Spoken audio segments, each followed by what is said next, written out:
recognized virologist, Dr. Robert Malone. How can we ever trust these organizations? How can we ever trust our governments? If folks are thinking that this is all over and it was just some benign mismanagement, I've got a bridge in Brooklyn to sell. When the next pandemic comes, and it will, we're all really conditioned. If anybody said the word lockdown now, everyone knows the drill. And because of the psyops and the nudges now, when they want to do it again, most of the population will be so conditioned, even subconsciously, to snap back in line.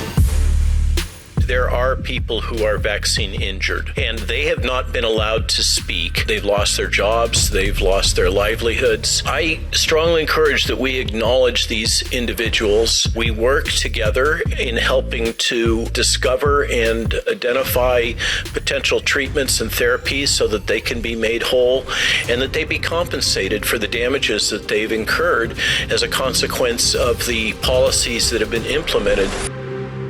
If people aren't willing to say this was wrong, if they're not willing to stand up for their rights, then this will become the new normal, as it already has. I spend most of my day talking about these issues, and we talk about property rights, and then lately I've been talking about digital property rights. Owning your digital property, which could mean your medical records, could mean your identity, and without property ownership, at the end of the day, there is no freedom. The good news is that at least we're seeing the threat and talking about it. Yeah, I hope people are listening now and are prepared. If you care about yourself and your children, it's time to get engaged and wake up.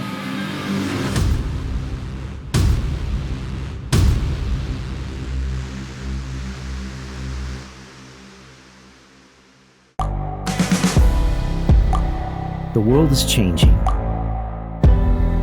Inspiration is everywhere. It has never been so easy to connect, share, and bring people together. We're learning from others and finding the best in ourselves. Challenging our beliefs, sharing our vulnerability, overcoming our fears, transforming ourselves so we can transform the world. How far can we go? This is London Real. I am Brian Rose. My guest today is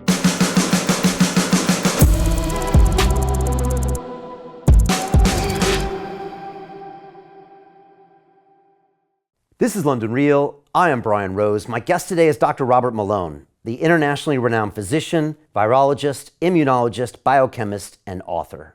You are credited as the original inventor of mRNA delivery and vaccination as a technology, and has spent much of the last 40 years working on vaccine development with extensive experience in drug repurposing for infectious disease outbreaks. You have submitted almost 100 scientific peer-reviewed publications and have been invited as a speaker at over 100 conferences. More recently, you have been subjected to censorship and defamation because you have criticized the U.S. government for its methods and standards of bringing vaccines to market in a safe and effective manner. You ultimately believe that we must demand transparency from our governments and big pharma, and that no person with facts or evidence should be denied the right to challenge, debate, or protest. Because of the real threat of censorship, can everyone watching this please share it to all of your contacts, social media channels, and Telegram or Signal groups before it gets taken down. And of course, the full unedited and uncensored episode will always be available at londonreal.tv/Malone. Doctor, welcome back to London Real. Hi, Brian. How are you doing? I'm great. Good to be here. I'm great. I think last time you were here, you were in London. It was just over 3.5 months ago. And, every time I blink, it seems like you have a whole host of new things to talk about. And, I don't know where to start, but I think I'll start by jumping in at the thing that maybe has me most concerned, and that is this pandemic preparedness treaty that we've seen the WHO talking about, and you've been trying to break it down and give exposure to this plan. When I read it, I mean, it seems very dystopian and gives me flashbacks to some of my guests that told me about this dangerous future. Maybe for people that haven't really even heard what this is, can you break down what it is, why it's on your radar, and maybe what we should be doing about it? So just to start, we actually have twin initiatives being advanced at the World Health Organization and its affiliates at the United Nations. Those would be the Pandemic Treaty, Pandemic Preparedness Treaty, and the International Health Regulations updates, technically, which were proposed by our government, our Department of Health and Human Services, as a modification of the existing international health regulations, which have largely been up to date, up to the current date, optional or suggestions provided by the World Health Organization. The proposal that I've heard is that the enforcement arm for these new initiatives, by the way, would be the World Trade Organization. So the teeth behind the jaw here of Mr. Tedros would be, and his colleagues would be, the potential for economic sanctions on a nation state or a region or a populace should they not comply with the edicts that would emerge from this clearly globalist captured body that we call the World Health Organization that has a very large fraction of its funding coming from the Chinese Communist Party and from the Bill and Melinda Gates Foundation, among many others. It's important to understand just as background, and I've been aware of this on a very personal level from my time when I was working with New Link Genetics in the U.S. Department of Defense to advance an Ebola vaccine that we eventually sold off to Merck and became the licensed Merck Ebola vaccine. The World Health Organization has become increasingly dependent on, let's call it, private donations. What that computes to is that, for instance, in our case, when the GSK vaccine product for Ebola started faltering, and it became clear that this small independent company based in Ames, Iowa, that had acquired the Canadian-developed Public Health Agency Canada-developed vaccine product became the leading candidate, we were approached by the then Director General basically with a very clear-cut advocacy that now that we were the leader, we should make a large donation to the World Health Organization. It was basically a shakedown.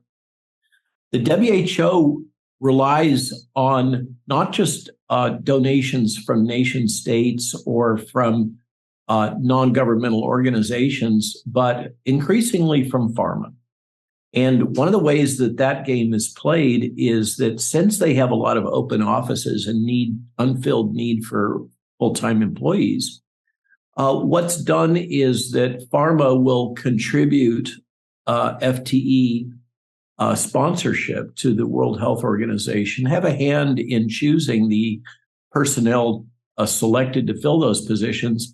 And then those people function in a dual agency manner where they're representing the interests of the pharmaceutical sponsor as well as the interests of whatever they've been tasked with at the World Health Organization. So we can go on and on about the corruption within the WHO. It's well documented. And just to kind of put a capstone on that, I remind the audience of the fiasco that was the global health emergency associated with the monkeypox virus, which clearly demonstrates the arbitrary and capricious nature of Mr. Tedros' leadership when he first convened a group of scientists to evaluate whether or not there was a world health crisis associated with monkeypox. They determined that there was not. So he changed the composition of the committee and then reconvened it for another opinion. And that opinion came down as as I recall, 9-6 vote against declaring it a public health crisis or emergency. At which point, Mr. Tedros Ghebreyesus, doctor, determined that this was a tie, 9-6. And so he would have to break the tie and personally declare a public health emergency. Now, why does this matter for this new initiative having to do with a global pandemic planning treaty, although that's not the official language used in the United States, and the modification of the international health regulations? This new language in both of these documents would basically give to Mr. Tedros absolute authority to declare a public health emergency and to determine what the measures should be taken to mitigate that public health emergency. There's no constraints on what would constitute a public health emergency. So this would be whatever Mr. Tedros at the moment considers to be a public health emergency. Maybe London has a public health emergency of too many Indian food restaurants. I don't know. It's whatever he determines. In the United States, of course, we're very concerned that he would determine that there was a public health emergency of gun violence and mandate actions that would be contrary to the First Amendment of the Constitution or Second Amendment of the Constitution.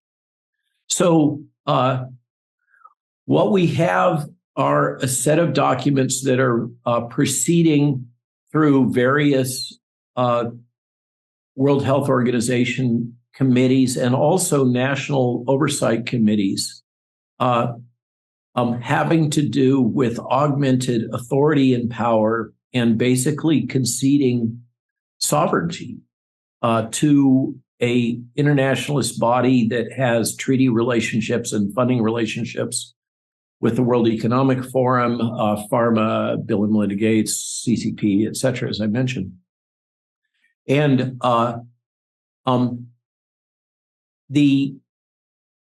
this is the second go-round of negotiations on this regarding the international health regulations. In the initial embodiment, it was much more unilaterally authoritarian, one might say, giving the power to the World Health Organization and executive specifically to take a series of actions such as I've described. And there was an uproar in small pockets of resistance in the Five Eyes nations, particularly the United States, Canada, and Great Britain.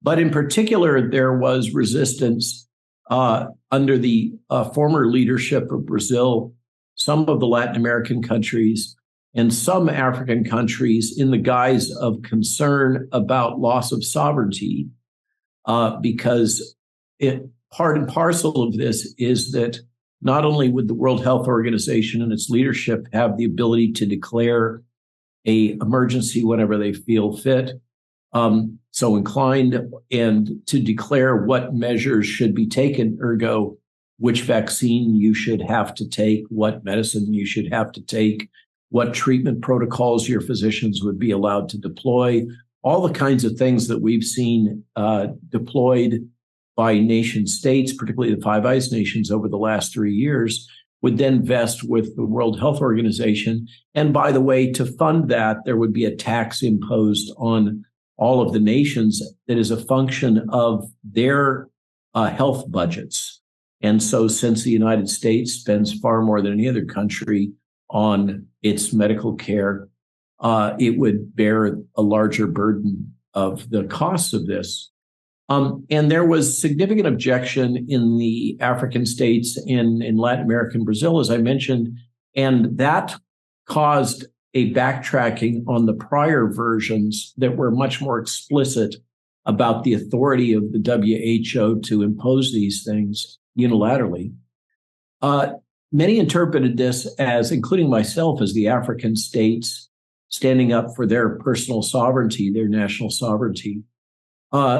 There is a opposing narrative that, in fact, the African states' primary objective was that they weren't getting enough of the goodies under these terms and conditions. And since that time, there have been a number of initiatives announced in Africa, including the build out of a new mRNA vaccine manufacturing facility. And so the skeptical among us believe that the African objections in the prior round may be overcome in the current round. So we may not be able to rely on that as we did previously. So in sum, we appear to have a sort of a power grab. That would be the pessimist version of this by a internationalist organization that has, I think most objective eyes would say, grossly failed in meeting its mission over the last 3 years. Been plagued by lack of transparency, corruption, and various forms of compromise, that now would be granted unilateral authority to both survey, the pessimist might say spy, on the activities of nation states, set up their own observation capability in independent nation states, to be able to detect the emergence of a potential global health emergency.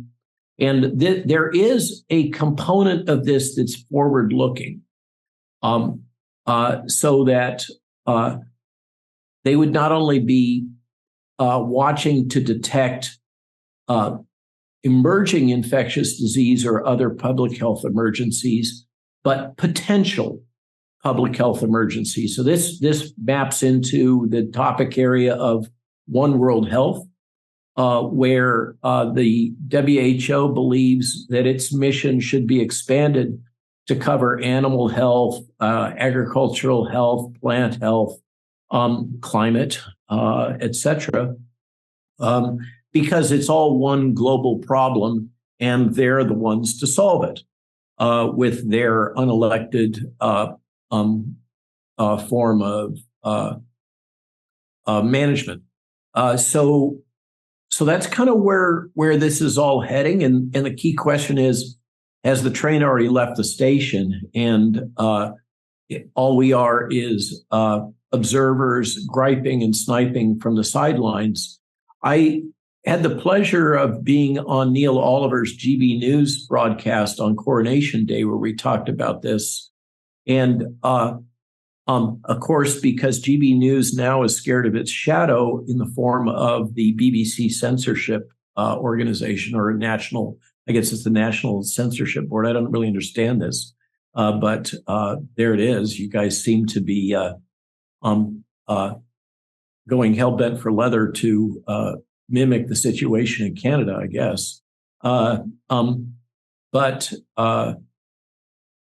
when going on Neil's show, we weren't allowed to talk about the vaccines because that could get them into trouble. But we had, of course, the required, I guess, government-approved counterpoint person sitting in on this, who made the case that, well, the current language in the international health regulation modifications make it clear now that the intent is not to compromise the sovereignty of individuals or nation states, and has some softened language to that extent concerning the requirement versus the option to comply. But my counterpoint to this gentleman was, given our experience of the last 3 years, I find this soft and squishy wording unreassuring. I prefer to see very explicit wording saying that these will not be used to compromise the sovereignty of independent nation states, and that the World Health Organization will not have the option to implement unilateral policies superseding those that are determined by the leadership of each independent autonomous nation state. That's the kind of language I want to see. Not, well, maybe we don't really want to do this to you, but we might. I find after the last 3 years, any crack in the wall that they can squeeze their agenda through, I'm skeptical that they will do so, given the opportunity. And so what I want to see is a pretty well-built wall. about 50 feet thick to prevent this after the bungling and incompetence and corruption that we've seen, in my opinion. So there's my not so short synopsis, Brian. I hope that provided a reasonable introduction to the topic. I think that we are, and many others in my world, think that we are facing a true threat, not just an existential threat, to independence and sovereignty by another one of these organizations that are wedded to the idea that a decentralized world governance structure comprising independent autonomous nation states is obsolete and inadequate for addressing global problems. And we must have a centralized command economy based utilitarian approach grounded in the thesis that the reason why centralized command economy utilitarian approaches have always failed in the past. And of course, there's many philosophical and political science terms we could apply to that. But the reason they failed is apparently they didn't have enough data. And if they only had enough data that they could feed into their new AI algorithms and spreadsheets, then centralized planned economies would work spectacularly. I suspect that probably you and your audience would disagree with that thesis. Yeah, well, I got a real crash course in what the WHO is and was kind of in April 2020. And I'd say maybe most of the world doesn't know much about it. It's got an amazing sounding name, the World Health Organization. And when you first heard about it back in 2020, you just assumed they knew what they were doing. Luckily, I was one of the few people that had various guests on my show that started breaking down the very, very dark side of what the WHO, from Tedros to the Gates funding and then the way it's continued to the CCP funding. And, at the time also, when YouTube was censoring me, they said, you can't say anything against what the WHO said. That was their de facto guideline at the time, even though they were actually... Absolutely. That stems from the BBC's Trusted News Initiative in part. Right. Okay. The Trusted News Initiative, which you have so kindly given to us being the rest of the world, courtesy of your BBC, defines misinformation as anything which is contrary to that information being shared by the World Health Organization or your national health authority. So whether it's true or false is irrelevant.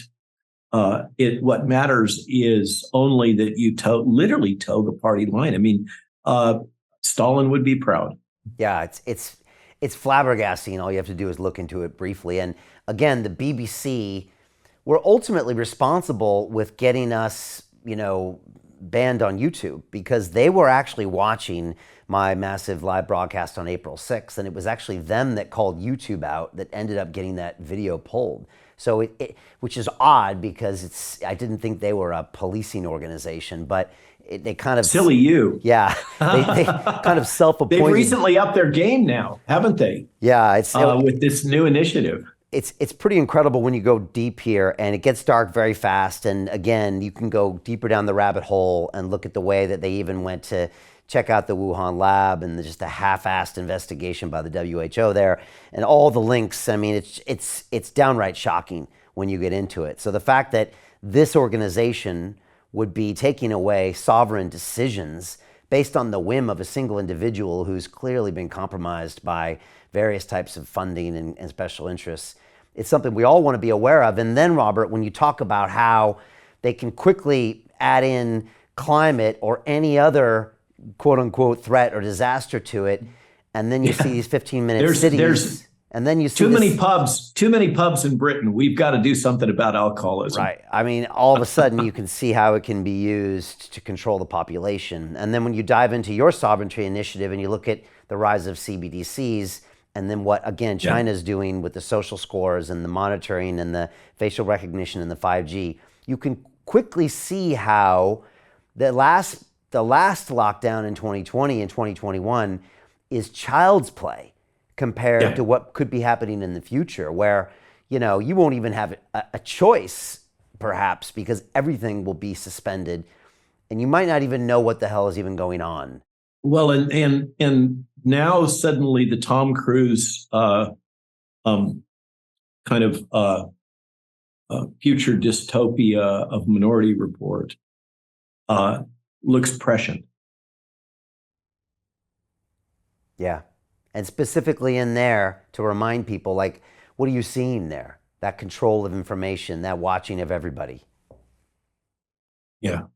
So it's a truly the gift that you have given us, not just the Trusted News Initiative, you being British culture, of course, is Mr. Huxley and Mr. Orwell, who so presciently foresaw all of this and warned us about it in so many different ways. Although I'm not completely convinced that Mr. Huxley wasn't in part an advocate for a lot of these social mind control technologies. But there it is. We it's wake up time. Wake up, or do you is this the world you want to live in? I think that you're, from the little I know about your clientele, these are folks that believe in capitalism, believe in free markets, believe in individual autonomy and sovereignty. And as I mentioned on Neil, that seemed to be the quote that lit people up. In a world in which governments are willing and capable of deploying these advanced psyops technologies, like neurolinguistic programming, nudge, etc., the concept of sovereignty becomes obsolete. It is irrelevant. It's an anachronism. I was mentioning the gentleman that was my counterpoint, my gentle counterpoint on Neil Oliver, who's making the case that the way elections work in a representative democracy, or whatever it is that you guys have in the UK, I'm not sure what the term is that every 4 years, the people have an election, and then they basically concede their sovereignty to those elected officials for a 4-year period. And then they get another shot at it 4 years later, was the case he was making. And that during that interim, the government operates with relative autonomy and authority to act in whatever fashion it deems appropriate. In a world in which these advanced psychological manipulation technologies are governments are willing and able to deploy them, 4 years is plenty long enough to convince the majority of the population that the Earth is flat and the moon is made of green cheese. This is extremely dangerous, because even though it may be that 5 or 25% of us who value our freedom are aware or awake of what's going on, that does not constitute an electoral majority. The vast majority of the population is readily manipulated by fear, as we've seen, and many other methods, and will go along with the authority figures quite readily. And where does that leave the likes of you, me, and those of us that are cut from the same cloth? I'm concerned that over the shorter term, we are facing some considerable challenges to our ability to live in a world that we have taken for granted. It's interesting because a lot of people aren't thinking about this anymore because they're traveling freely, they're not wearing masks, et cetera, et cetera.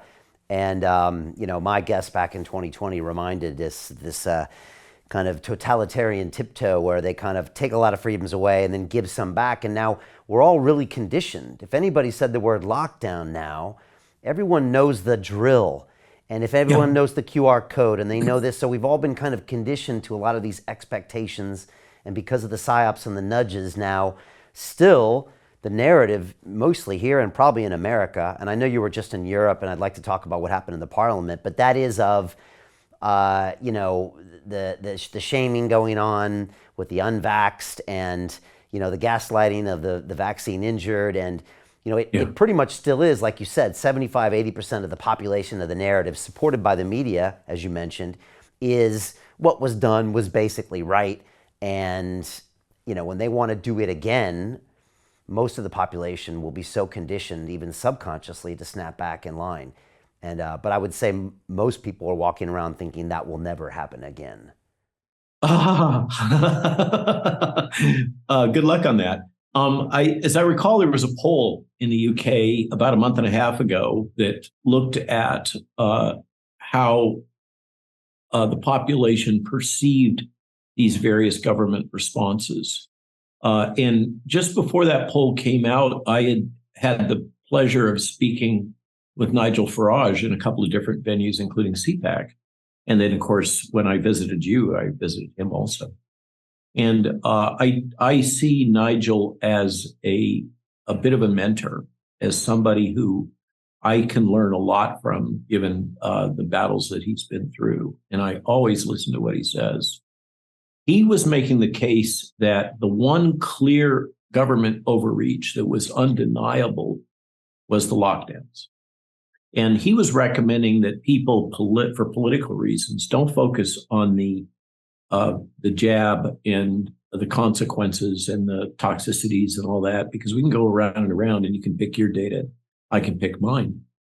But rather, we should focus on the lockdowns because that was unequivocal. And then a poll came out from the UK, as you probably remember, that I think it was Nigel's comment. I'm not sure if he was the one that made the observation that based on this poll, if lockdown was a political party in the UK, it would win the next election hands down and control the parliament. The British people, as you point out, have been clearly conditioned to believe a falsehood that the lockdown policies were safe and effective, when in fact they were enormously destructive, both life, property, freedom, education. We can go on and on and on. They were just, and no surprise, it was well embedded in the literature previously that lockdowns were not a solution to a public health emergency that now we also see in retrospect was overplayed, that it was not, I like to say, just by, to help people think about things. If this was Ebola, if this was a aerosol transmitted Ebola, and I happen to know that there was war game scenarios played out during the original West African outbreak, that if this was to become an aerosolized Ebola, we would see over 1 billion dead globally. And of course, Ebola is a nasty death. That did not manifest, thank God, and probably never will. Let's hope. But for the sake of argument, the truth is that the Merck Ebola vaccine that I helped work on is a nasty piece of work. You feel like you feel pretty miserable after you take that vaccine. Joint aches, fevers, all kinds of stuff. Okay, it's a nasty vaccine. In our business, the slang is it's hot, and people would line up to take it. If we had an Ebola-like outbreak that was truly a major global health threat of the type that was promoted, that we were told that this was going to be, people dying in the streets, mass graves, freezer vans full of bodies, blah, blah, blah, blah, blah. All that stuff that we saw that was hyped, that we now know almost all of it was propaganda. But if that had really been the case, we would not have needed mandates. Even if this is a partially effective vaccine, turns out it's not really effective for much of anything. We're down to arguing about whether or not it has any benefits for long-term sickness, and death. But the data aren't even supporting that. But you would not have had to employ these methods if you had a true major pathogenic risk. That, I think, is one of the most troubling things to me, is how they got it so wrong about the risk that we were facing and use that to justify all these policies, including the economic ones. It is hard not to go down conspiracy row. When you confront the kind of gross overreaction to the nature of the pathogenic threat. And it's really hard not to conclude that there were multiple ulterior motives here at play. And so if that's the case, even if we have to say, well, there's a 60% probability that there were other agendas, just trying to be a centrist on this. Personally, I think it's way more than 60%, but let's just say that it could have gone either way. Even if that's the case, how can we ever trust these organizations? Again, how can we ever trust our governments? And this gets to, they're having to be dragged kicking and screaming to transparency. Recently, we had, I think at the beginning of this week, some amazing disclosures from Australia, consequent to a Freedom of Information Act from a conservative MP. And of course, we had the lockdown files from the UK and the Twitter files from the United States and the various disclosures from Canada.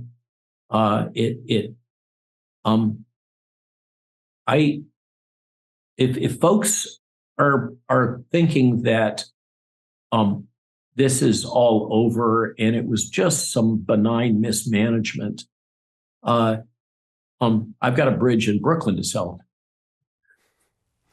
Yeah, and I hope people are listening now and are prepared for what's happening next, and also to make sure these things aren't happening with WHO. I want to ask you a little bit about any new vaccine side effects that you're seeing, and also what you were doing in the European Parliament, because I think you were talking a little bit about the vaccine injured there. So I have the benefit, I don't practice, just to be clear, I don't practice medicine, but I have the benefit of being on a weekly Zoom calls with a group of very competent, open-minded physicians that go by various names like Public Health Alliance or Global COVID Summit. And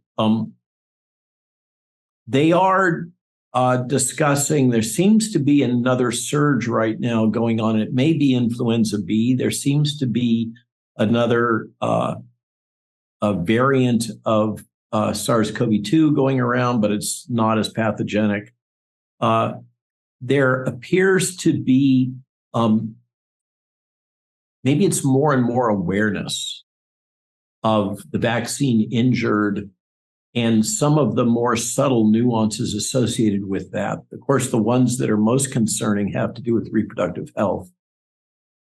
And that was something that was covered in the International COVID Summit, a different group, meeting in the European Parliament, was it 2 Wednesdays ago, or maybe it was 3, I'm not sure, time flies, in Brussels, where we had 2 speakers addressing reproductive risks, and then others addressing various other forms of toxicity, and a pathologist from Germany that reported on a case series of over 70 autopsies.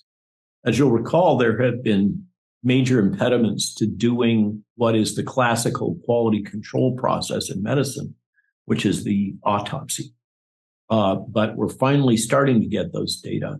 Let's start with the autopsy data first. One of the things that I found most striking was this, we've all heard about the blood clots And clearly, the spike protein interacts with ACE2 and TMPRSS. These are critical pathways in regulation of a bunch of biologic processes. And so it's no surprise that spike is a toxin. It's directly toxic. It's neurotoxic. There are many neurologic side effects that are being disclosed. But in one of the things that I had not seen previously that is being shown in this autopsy series is the damage to the small fiber bundles in skin that is widespread in these patients that have been vaccine damaged. And so there seems to be a widespread loss of basically skin integrity, the fibers in skin. And this causes accelerated aging is the gross appearance that you see, but it has a lot of other implications. So that was a new one. Male infertility and male reproductive consequences was highlighted. And one of the things that I had never thought about that was brought out is that both the virus and the vaccine via spike are, the spike antigen that goes systemic, are affecting vascular flow in male reproductive tissue, which is, of course, important for a variety of things that we don't need to go into, but is self-evident. But, that's all about blood pressure. But what I hadn't thought about is that it's also altering temperature in gonadal tissue, which is crucial for maintaining integrity of sperm manufacturing. So this is one of the reasons why men have the anatomy and males have the anatomy that they have with their reproductive tissue, where it's outside of the body and can have its temperature more carefully regulated. So there's that. There's sperm count issues. In the female infertility, there's a growing wave of concern and documentation supporting the long observed alteration of menstruation and the apparent or repeatedly reported by many obstetricians increased incidence of spontaneous abortion in the first and second trimester, in particular in the vaccinated women, and anecdotal reports of increased incidence of birth defects in the vaccinated pregnant women, particularly if they receive the vaccine product in the first and second trimester. And we've had now reveals through a variety of sources that although it was asserted that these products were adequately tested as being safe in pregnancy, those the term that comes to mind is those clinical trials were aborted prematurely. And I'm sorry to make light of that, but it's true. They were not completed. They were not rigorous. And the technical scientific basis for making those claims about lack of risk in reproduction are not supported by solid data. And now we have increasing information coming out in ways, it's coming out largely through anecdotal reports from practicing obstetricians and pediatricians, because this is still a highly sensitive and censored topic. We can't discuss reproductive harm, which is shocking to me and completely contrary to established ethics. So the reproductive, and then we have the additional log on the fire from this young gentleman from Pfizer. I don't remember if we discussed it during my prior visit with you. This is the James O'Keefe, before it's actually what caused Project Veritas to blow up, quite literally. I was fortunate to have dinner with James O'Keefe 2 weeks ago down in Southern California. And he told us a lot of the backstory of what had happened. And absolutely, this was triggered by the success of that sting operation on that Pfizer executive. What was buried, many people did not appreciate. I think it was in the third tranche of. To continue watching the rest of the episode for free, visit our website londonreal.tv or click the link in the description below.